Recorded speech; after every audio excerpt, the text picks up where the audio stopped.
జనాలు SIM cards కూడా ఎట్లా తయారవుతారంటే, ఒక సిమ్ కార్డ్ తీసుకుంటాడు, తంబిస్తాడు, హ్మ్. 2 రోజులు వాడి పక్కన పెట్టేస్తాడు. అవును. ఒకళ్ళు ఏమంటే తీసి బయట పడేస్తారు. అవును. అది ఎవరికన్నా దొరికిందనుకోండి, వాడు దాన్ని తీసుకెళ్ళి ఈ సిమ్ పని చేస్తుందో చూడండి, ఫోన్ పని చేయట్లేదు నాదే అంటాడు.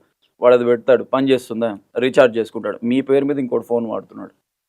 వాడు ఇప్పుడు ఈ లీగలా? స్పూఫింగ్ ఇల్లీగల్ చేస్తున్నాడా? ఏం తెలీదు. ఎగ్జాక్ట్‌లీ మనకెలా తెలుస్తుంది? ప్రాక్సీస్ ఉన్నాయి. హ్మ్. స్పూఫింగ్స్ ఉన్నాయి. యెస్. మన నంబరే ప్రాక్సీ అయ్యి, మన నంబరే ఇంకోటి దగ్గర ఉంటది. వాడు అదే నంబర్ నుంచి మీకు ఫోన్ చేసినా మీరు ఆశ్చర్యపోక్కర్ల. అవును. అవును. సో, మన ఇన్ఫర్మేషన్ లీక్ అవుతుంది అంటే there are several channels. Super okay. Markets, లేకపోతే మీకు మార్కెటింగ్ కాల్స్ ఎలా వస్తున్నాయి? షేర్ మార్కెట్ ఇన్ఫర్మేషన్స్ ఎలా వస్తున్నాయి? హ్మ్. ప్లే స్టోర్‌లో మనం ఏదో ఒకటి డౌన్‌లోడ్ చేస్తామా గేమ్స్, ఆ గేమ్‌లో ఒక్కొక్కసారి రిజిస్ట్రేషన్ కోసం మన కాంటాక్ట్స్ పర్మిషన్ ఇవ్వాలా? యెస్. మెసేజెస్ పర్మిషన్స్ ఇవ్వాలా? అవును. దీనివల్ల మనం ఒక్కళ్ళమే కాకుండా మన ఎంటైర్ ఫ్యామిలీ రిలేటివ్స్‌ని కూడా థ్రెట్‌లోకి పుష్ చేస్తున్నాం. ఓకే. ఇప్పుడు ఇన్‌స్టెంట్ లోన్ తీసుకుంటే చాలా మంది సూసైడ్స్ చేసుకున్నారు. అవును. రీజన్ ఏంటంటే వీడు లోన్ కట్టలేకపోతే వీడు కాంటాక్ట్స్ యాక్సెస్ ఇచ్చాడు కదా! నెక్స్ట్ వాళ్ళ రిలేటివ్స్ అందరికి ఒక ఆటోమేటెడ్ మెసేజ్ వెళ్ళిపోతుంది. ఓకే. ఈయన లోన్ తీసుకున్నాడు, మీ ఇంటికి వస్తాం, మీ ఇంటికి వాళ్ళందరూ వీళ్ళు చేసేసరికి so they are not able to take, and కొంతమంది చనిపోయారు, కొంతమంది ఇల్లు వదిలి పారిపోయారు. సో ప్రతి దానికి సోర్స్ ఎవరంటే మనమే. మనమే. ఓకే. మనమే లీక్ చేస్తున్నాం. హ్మ్. సూపర్ మార్కెట్స్‌లో you don't have to give the number. Okay. షాప్స్‌లో పోతే ఇవ్వక్కర్లేదు. బిల్లింగ్ అడిగారా?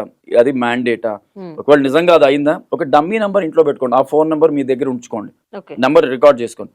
అది ఓన్లీ డబుల్ కీప్యాడ్ ఫోన్. ఇప్పుడు హ్మ్. జియోకి పోతే ₹700 వస్తే ఒక డబ్బా ఫోన్ వస్తుంది. ఓకే. అది అక్కడ పెట్టండి. హ్మ్.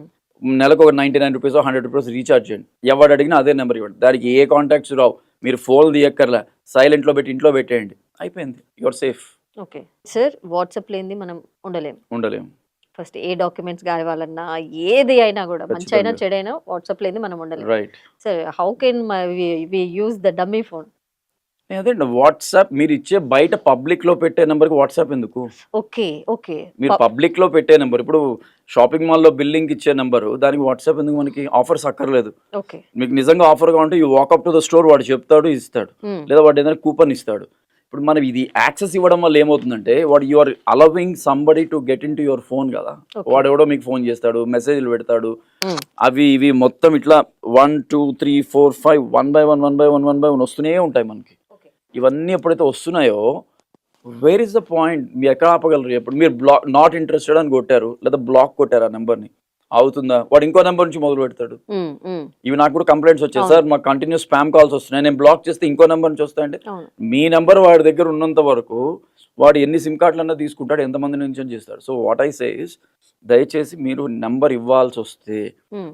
వాట్సాప్ ఫీచర్ కానీ, ఏ సాఫ్ట్ వేర్‌తో సంబంధం లేనటువంటి, లేదా ఎటువంటి స్మార్ట్‌నెస్ లేని ఒక నంబర్, డమ్మీ నంబర్, ఒక 1100 ఫోన్ లాంటి దాంట్లో పెట్టి, నాకు దానికి ఏం వద్దు నాయన, హ్మ్. వదిలేసేయి. నువ్వు పంపిస్తే ఎస్ఎంఎస్ పంపించు. పాయింట్స్ ఏనుంటే దాంట్లో తీసుకుంటా. ఓకే. బట్ నాకు దానికి వాట్సాప్‌లు లేవు, ఏమీ లేవు. యాక్టివేట్ కూడా చేయకండి. ఓకే. పెట్టేసేయండి. ఒక్కసారి స్మార్ట్ ఫోన్‌లో ఆ నంబర్ వాట్సాప్ అయిందంటే, మీ ఫోన్ మొత్తం వెళ్ళిపోయే ప్రమాదం ఉంది కదా వాడి కంట్రోల్‌లోకి. ఎలాగోలాగా వెళ్తది. అవును. మీ కెమెరా వెళ్ళొచ్చు, ఏదన్నా వెళ్ళొచ్చు. సో, సెక్యూరిటీ పర్స్పెక్టివ్‌లో మన గ్రేవ్ మనమే దోవుకున్నట్టు అయితుంది.